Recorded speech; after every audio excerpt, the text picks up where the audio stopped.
See this? Just about everyone had one in the 60s and 70s. Privacy. Kids in summer carried it with them everywhere. You'd leave the house in the morning, got on your bike, and you'd be gone until dinner. Where you went and what you did was between you and your friends. Odds are, there's still no records. Now, they really don't make this anymore. Instead, we have phones, apps, and a whole lot of tracking. As we lost our privacy, what else did we lose? Stick around.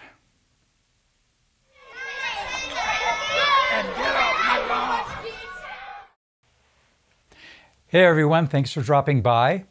I'm CJ, and the whole world can see what I'm doing right now. Analytics can see that you're watching me. Today we're talking about something that used to be so normal it was rarely mentioned outside of courtrooms. Privacy. I'm talking about the everyday kind where you could leave the house, live your life for a while, and it didn't create a record. When we started recording, posting, and having everything filtered through corporate computers, it didn't just change how we made memories, it changed how we grow up, how we screw up, and how we think about ourselves. And few know how much is known about us. And even more disturbing, how few really care. Back in the day, you grabbed your bike, maybe told your mom, "I'll be back later," and that was the last update anyone got. Unless your mom was a nervous Nelly, there was no itinerary, no "call me when you get there," no certain way to check. And it wasn't just kids. If you got a 1-hour lunch break, your boss didn't know if you actually got some lunch or a little afternoon delight. Whether innocent, reckless, or nefarious, that was just how life worked. Today, you trail digital crumbs behind you like Hansel and Gretel. Your phone pings towers. Cameras on streets, stores, and front doors see nearly everything. Every purchase adds to your data profile. Even when nobody's actively watching, you know they could be. And that could changes things.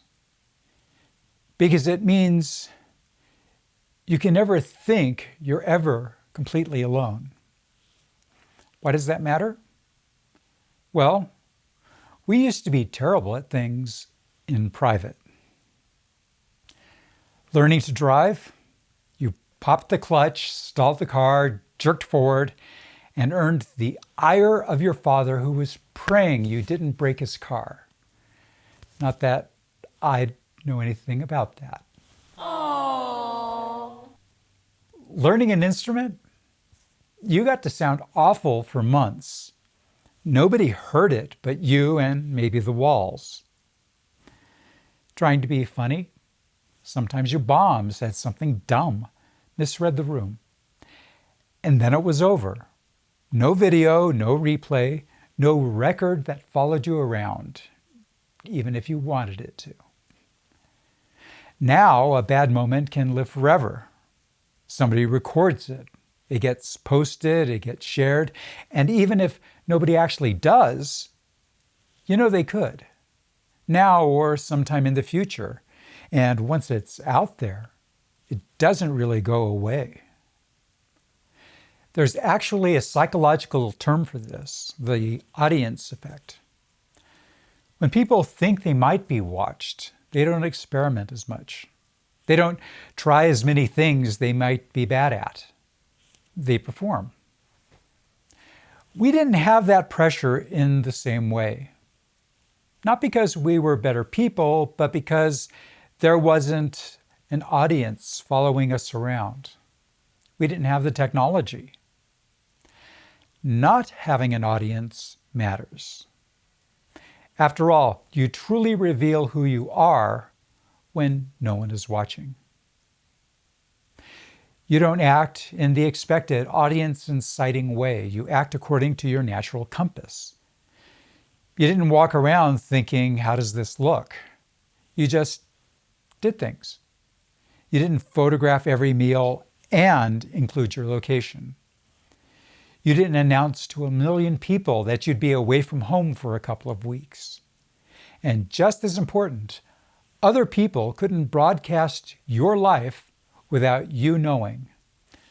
Not unless they caught you in flagrante delicto, and even then, good luck proving it. Here's a big thing that we were comfortable doing that is disappearing along with our anonymity: the ability to change your mind. You could believe something at 15, realize it didn't hold up at 20, and just move on. No record of the old version of you popping back up years or decades later. Now we live in a world where everything can be recorded, and a lot of it is. And that creates this low-level question in the background. Could this end up somewhere? On Reddit, social media, or some server you'll never see? That affects behavior. Not dramatically and not all at once, but it nudges people towards safer, more polished, more acceptable versions of themselves. Which sounds good until you realize that growth usually comes from the messy, unpolished, free to screw up versions of ourselves. The sad part is that we didn't just lose privacy by accident. We traded it. There are devices in pockets and houses right now that are always listening for a wake word. Here is it.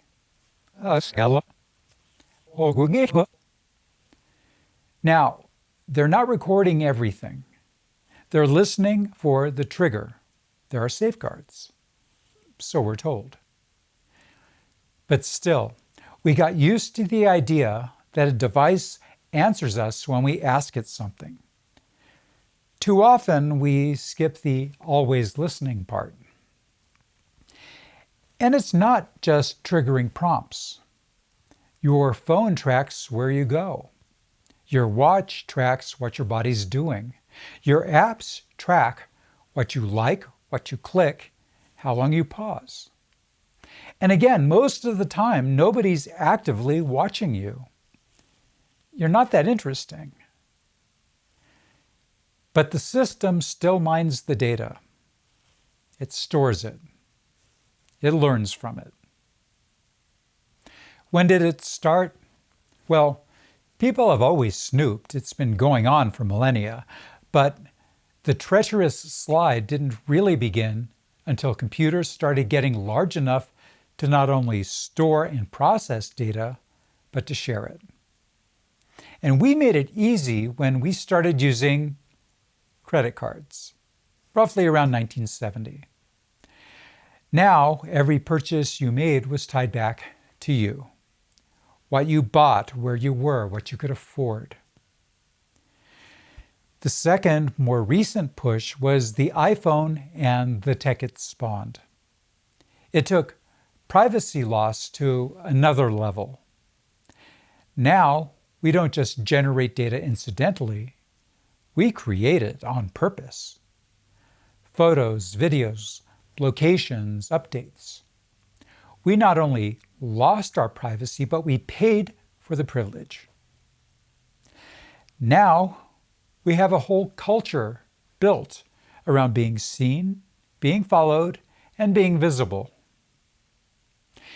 And here's the strange part.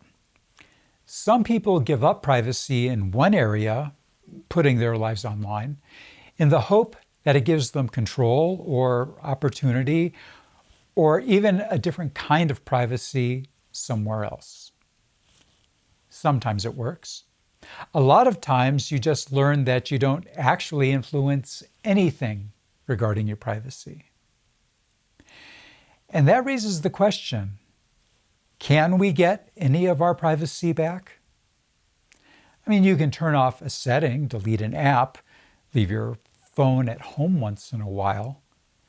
But the bigger system with the expectation that things can be recorded, shared, and tracked? Is it all an open can of worms where privacy can still be partially recanned? Or a Pandora's box whose privacy has escaped into the world, never to return?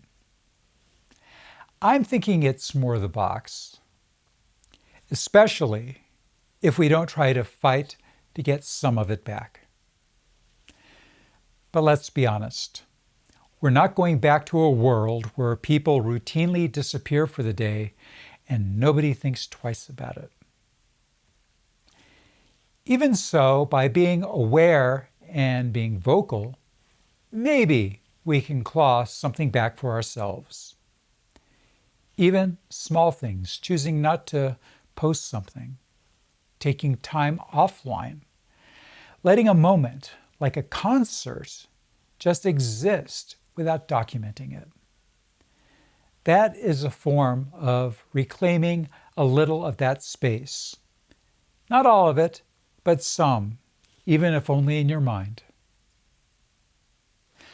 We didn't just lose privacy, we lost the version of ourselves that only existed because nobody was watching or listening.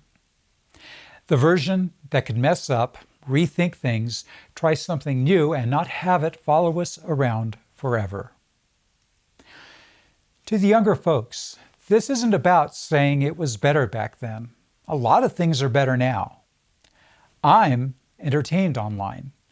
I get information online. I shop online. Shoot, I post videos to the world, or at least to the dozens, about my opinions on stuff. For older folks, do you remember what privacy felt like? Just being out in the world with no trail, no record, no audience. How, especially in retrospect, how that freedom felt and how nifty it would be to get to feel that again. That wasn't nothing.